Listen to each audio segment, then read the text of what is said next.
La Fondation Sommaire a été créée en 1971 sous forme de fondation reconnue d'utilité publique par un industriel ardennais fabricant de produits ménagers et industriels à partir du feutre. Puis, après une fusion avec Alibert, cette société s'est développée dans les produits en plastique. Cette fondation Sommaire a été intégrée à la Fondation de France en 1984, car le souci de son fondateur était toujours, me disait-il, que fera et qui s'occupera de ma fondation lorsque je ne serai plus là. Son objectif est d'améliorer la relation homme-animal et en particulier l'animal familier. Je précise que la Fondation Adrienne et Pierre Sommaire est totalement indépendante financièrement, puisqu'elle fonctionne grâce aux revenus du patrimoine que lui ont laissé ses fondateurs. Cette fondation a 3 grandes activités. La première, c'est de mener des actions éducatives avec, je citerai que quelques exemples, d'ailleurs vous en avez à l'entrée, la distribution gratuite de livrets puis d'un digipack pour les écoles et les collèges, où nous traitons de citoyenneté, de droits et de devoirs, de respect mutuel, de différence, et en fait, pour résumer et synthétiser l'esprit dans lequel nous faisons ces documents, quand les animaux nous aident à vivre ensemble. Nous faisons également quelques actions pour les écoles maternelles, des petites histoires, des livrets d'histoire et des affiches de langage. Vous en avez également quelques exemplaires des 4 affiches de langage sur lesquelles les enfants peuvent faire fonctionner leur imaginaire et s'exprimer. Le deuxième domaine d'activité, c'est la médiation animale.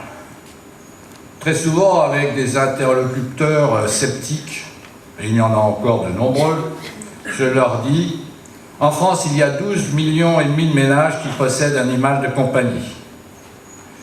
Ce n'est pas évidemment à ce niveau-là, on ne peut pas dire qu'il s'agisse d'une mode, mais que cela révèle les apports de l'animal sur l'équilibre personnel et familial. Or, les adultes et les enfants qui vivent en institution en sont exclus alors qu'ils sont déjà isolés et fragiles.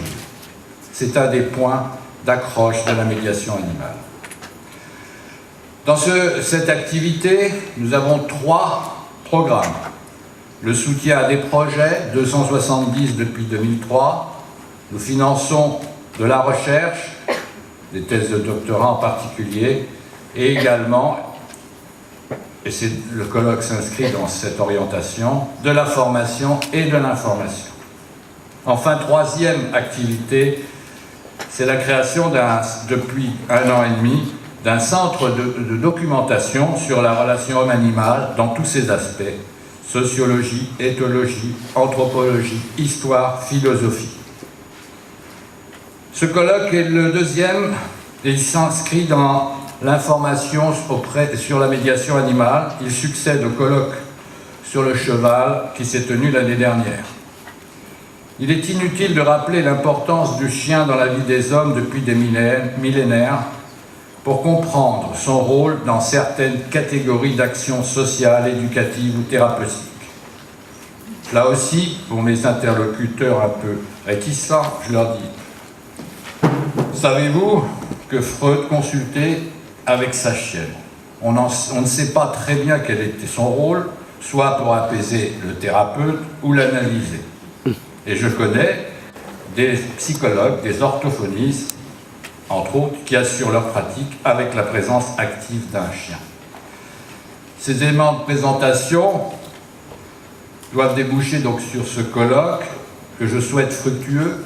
Il est également l'occasion de faire le point de différentes expériences, de différentes pratiques, mais également, je l'espère pour vous tous, l'occasion d'échanger, de vous rencontrer, de conforter, de confronter vos expériences et vos analyses.